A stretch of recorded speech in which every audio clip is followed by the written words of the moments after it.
नमस्कार। तो आज मैं आपको सुनाने आई हूँ अज्ञे की ही एक अन्य कहानी और उसका नाम है बदला। यह बदला उस तरह का बदला नहीं है कि मैंने किसी को एक थप्पड़ मारा और उसने पलट करके मुझे 2 थप्पड़ मार दिए। नहीं, बदले के भी तरीके अलग अलग होते हैं और एक बदला एक पुरुष कैसे चुकाता है कि क्योंकि वह अपने आप को पुरुष और स्त्री को, सभी स्त्रियों को, चाहे वो किसी भी धर्म की हो, किसी भी जात की हो, किसी भी देश की हो, किसी भी उम्र की हो, उनके लिए, उसके लिए वे सारी स्त्रियां एक ही हैं, एक ही जैसी हैं। और वह एक बार सामने बैठी स्त्री से माफी भी मांगता है उन कृत्यों के लिए जो उसने नहीं किए, बल्कि उसके अपने घर वाले जो स्त्रियां थीं, घर की जो स्त्रियां थीं, वे बेचारी लहूलुहान हुई, बेइज्जत हुई, लेकिन फिर भी वह उन स्त्रियों का, तमाम स्त्रियों का सम्मान करता रहा। तो चलिए पढ़ते हैं कहानी बदला। अज्ञे की कहानी है और देखिए कैसी मार्मिक कहानी। अंधेरे डिब्बे में जल्दी जल्दी सामान ठेल गोद के आबिद को खिड़की से भीतर सीट पर पटक बड़ी लड़की जुबैदा को चढ़ाकर सुरैया ने स्वयं भीतर घुसकर गाड़ी के चलने के साथ साथ लंबी सांस लेकर पाक परवरदिगार को याद किया ही था कि उसने देखा डिब्बे के दूसरे कोने में चादर ओढ़े जो 2 आकार बैठे हुए थे, वे अपने मुसलमान भाई नहीं,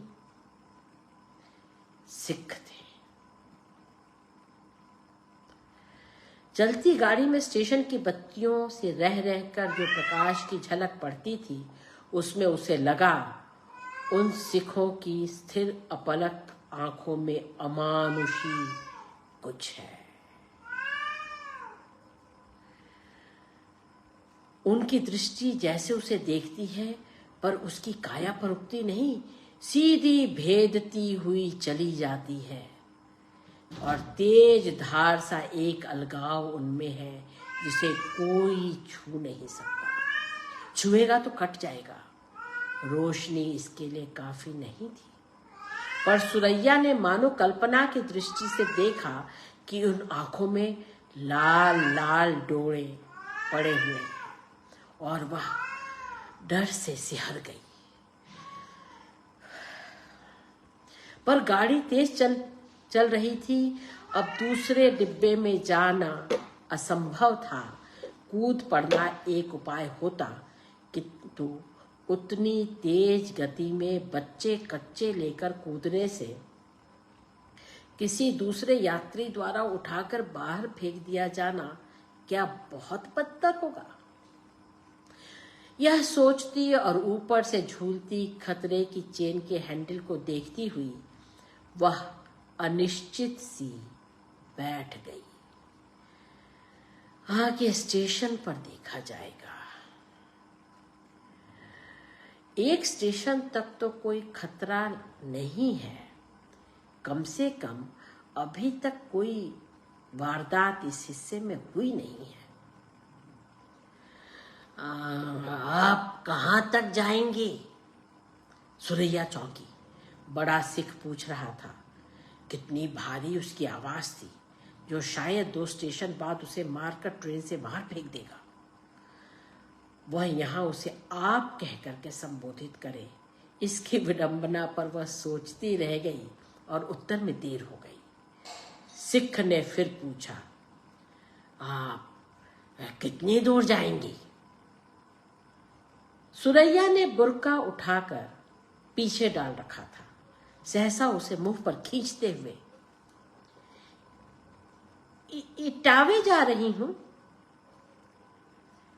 सिख ने क्षण भर सोचकर कहा, साथ कोई नहीं है। उस तनिक सी देर को लक्ष्य करके सुरैया ने सोचा, हिसाब लगा रहा है कि कितना वक्त मिलेगा मुझे मारने के लिए।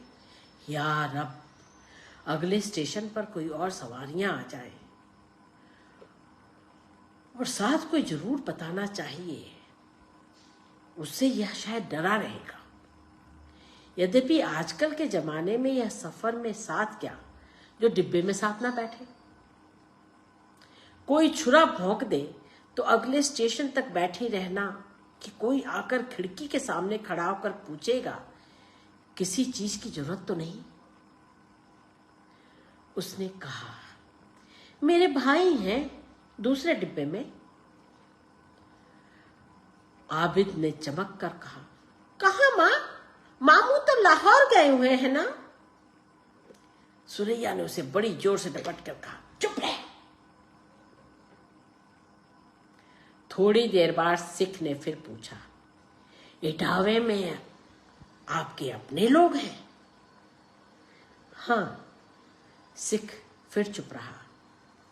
थोड़ी देर बाद बोला, आपके भाई को आपके साथ बैठना चाहिए था। आजकल के हालात में कोई अपनों से अलग बैठता है क्या?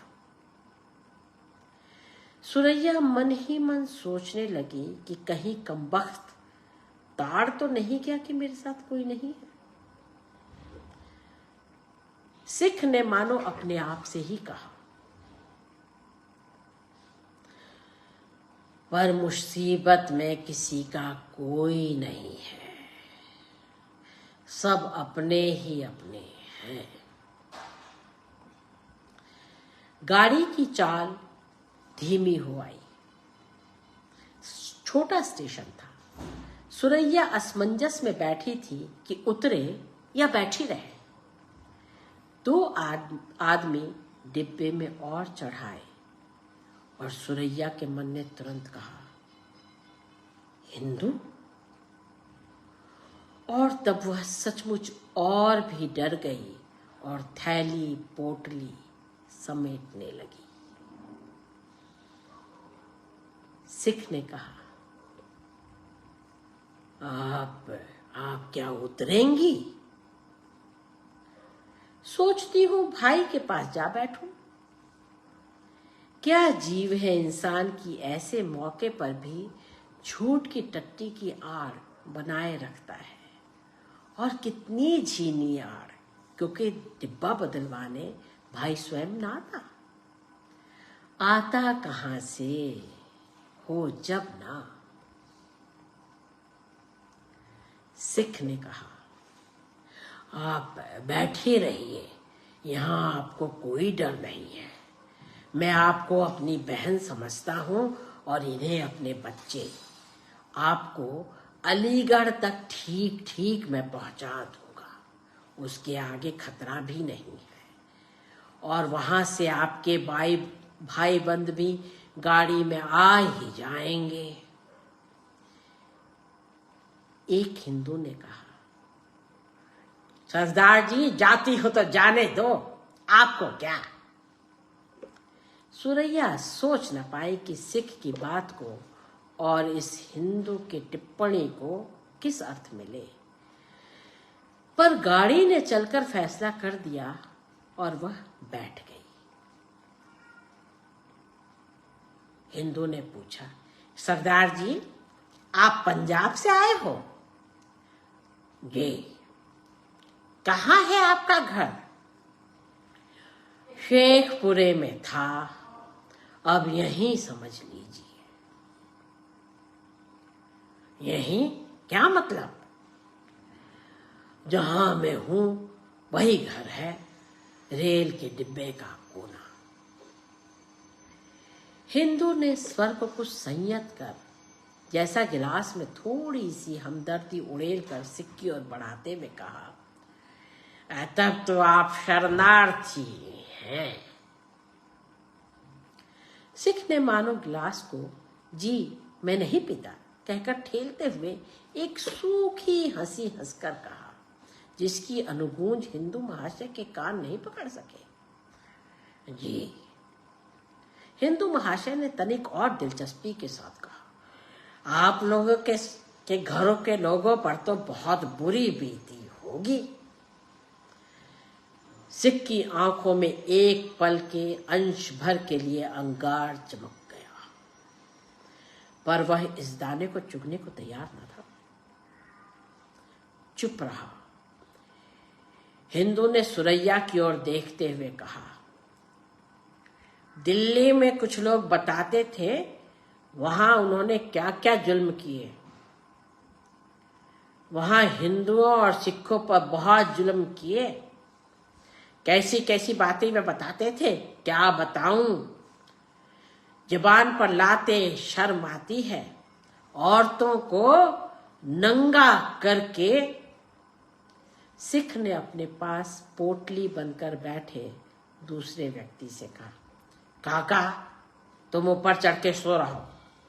स्पष्ट ही वह सिख का लड़का था और जब उसने आदेश पाकर उठकर अपने 16-17 बरस के छरहरे बदन को अंगड़ाई में सीधा कर ऊपरी बर्थ की ओर देखा, तब उसकी आंखों में भी पिता की आंखों का प्रतिबिंब झलक आया।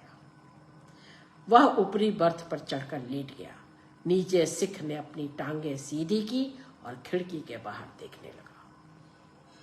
हिंदू महाशय की बात बीच में रुक गई थी। उन्होंने फिर आरंभ किया, बाप भाइयों के सामने ही बेटियों बहनों को नंगा करके। सिख ने कहा, बाबू साहब हमने जो देखा है वह आप हमी को क्या बताएंगे।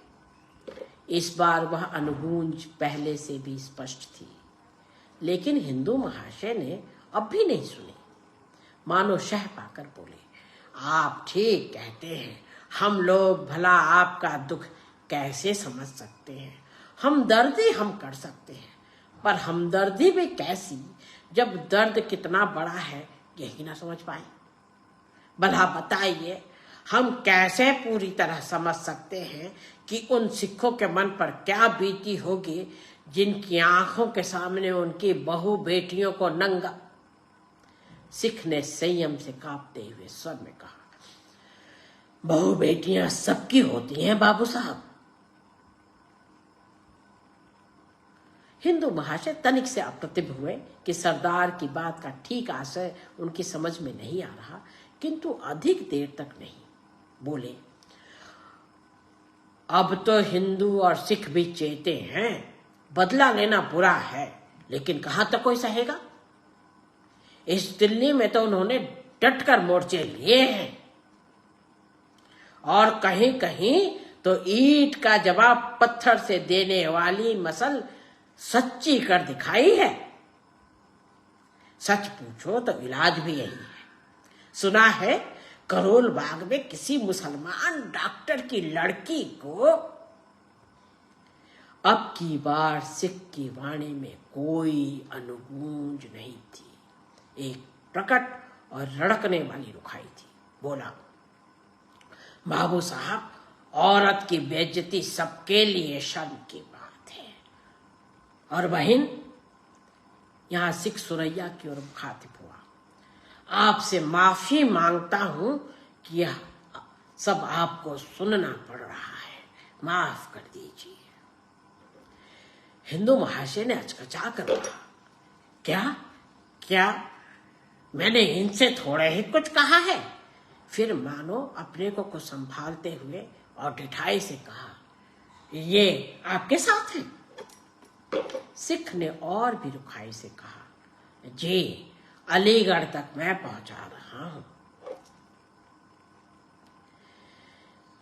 सुरैया के मन में किसी ने कहा, यह बेचारा शरीफ आदमी अलीगढ़ जा रहा है। अलीगढ़ जा रहा है। उसने साहस कर पूछा, आप अलीगढ़ उतरेंगे? हाँ। वहां कोई है आपके? हाँ, मेरा कहाँ कौन है, लड़का तो मेरे साथ है। वहां कैसे जा रहे हैं, रहेंगे? नहीं, कल लौट आऊंगा। तो तफरीहन जा रहे हैं। तफरीह। सिख ने खोए से स्वर में कहा, तफरीह। फिर संभल कर, नहीं, हम कहीं नहीं जा रहे, अभी सोच रहे हैं कि कहाँ जाएं, और जब टिकाऊ कुछ ना रहे तब चलती गाड़ी में ही तो कुछ सोचा जा सकता है। सुरैया के मन में फिर किसी ने कोच कर कहा, अलीगढ़? अलीगढ़ बेचारा शरीफ है। तो उसने कहा, अलीगढ़? अलीगढ़ अच्छी जगह नहीं है, आप क्यों जाते हैं? हिंदू महाशय ने भी कहा, जैसे किसी पागल पर तरस खा रहे हो, आप भला पूछिए अलीगढ़ जाएंगे? मुझे क्या अच्छी और क्या बुरी। फिर भी आपको डर नहीं लगता कोई छुरा ही मार दे रात को? सिख ने मुस्कुरा कर कहा, उसे कोई नाजायज समझ सकता है, यह आपने कभी सोचा है? कैसी बातें करते हैं आप? और क्या, मारेगा भी कौन, या मुसलमान या हिंदू? मुसलमान मारेगा तो जहां घर के और सब लोग गए हैं वहीं मैं भी जा मिलूंगा, और अगर हिंदू मारेगा तो सोच लूंगा कि यही कसर बाकी थी। देश में जो बीमारी फैली है वह अपने शिखर पर पहुंच गई, और अब तंदुरुस्ती का रास्ता शुरू होगा। मगर भला हिंदू क्यों मारेगा? हिंदू लाख बुरा हो ऐसा काम नहीं करेगा। सरदार को एकाएक गुस्सा चढ़ाया। उसने तिरस्कार पूर्वक स्वर में कहा, रहने दीजिए बाबू साहब, अभी आप ही जैसे रस ले लेकर के दिल्ली की बातें सुना रहे थे। अगर आपके पास छुरा होता और आपको अपने लिए खतरा ना होता तो क्या आप अपने साथ बैठी सवारियों को बख्श देते?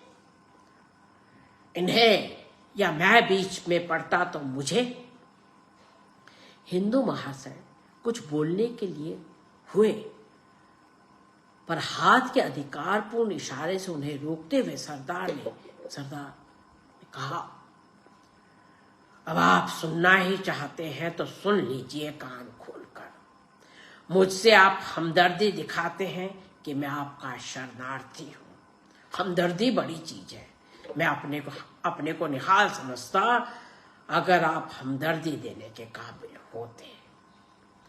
लेकिन आप मेरा दर्द कैसे जान सकते हैं जब आप उसी सांस में दिल्ली की बातें ऐसी बेदर्द ढंग से कर रहे हैं?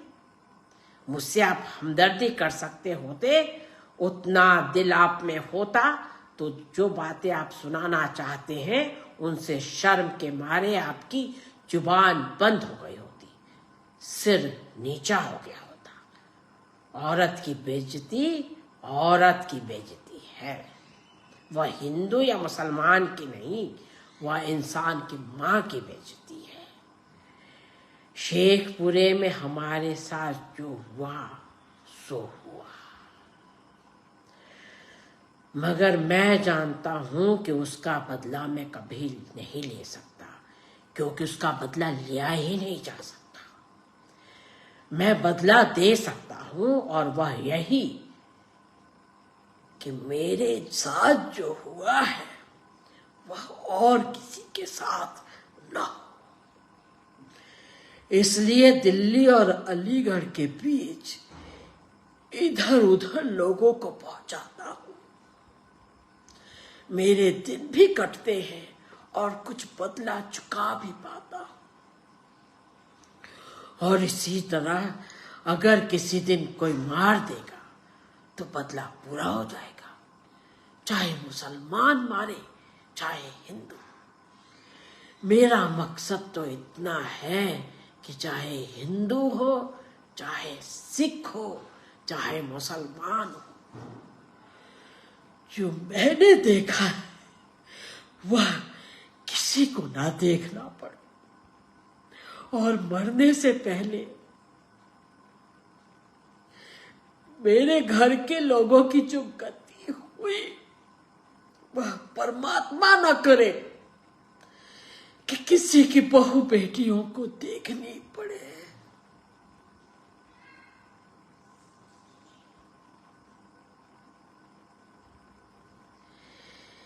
इसके बाद बहुत देर तक गाड़ी में बिल्कुल सन्नाटा रहा।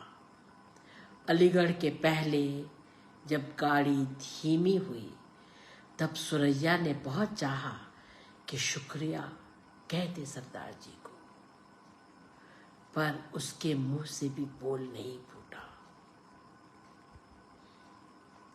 सरदार ने ही आधे उठकर ऊपर के बर्थ की ओर पुकारा, काका उठो, अलीगढ़ आ गए हैं। फिर हिंदू महाशय की ओर देखकर पुकारा, काका उठो, अलीगढ़ आ गए हैं हम। फिर हिंदू महाशय की ओर देखकर बोला, बाबू साहब कुछ कड़ी बात अगर कह गया हूं तो माफ करना, हम लोग तो आपकी शरण में हैं। हिंदू महाशय की मुद्रा से स्पष्ट दिखा कि वहां वह सिख न उतर रहा होता तो स्वयं उतरकर किसी दूसरे डिब्बे में जा बैठते।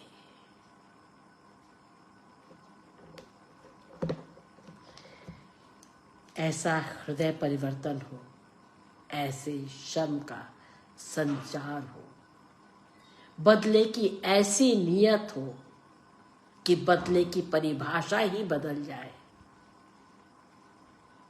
और उसी ऐसी ही नियत के बलबूते 1947 में जो विभाजन हुआ उसके बाद 2024 में हम और आप इस कहानी को पढ़ पा रहे हैं। मनुष्य में मनुष्यता ना रहती तो ना यह कहानी रहती और ना पढ़ने वाला ना सुननहार ही। सुनने वाले सुने, पढ़ने वाले पढ़े, हम सब गुने और एक बेहतर कल को बनाए, एक बेहतर कल की कल्पना करें और उसको तामील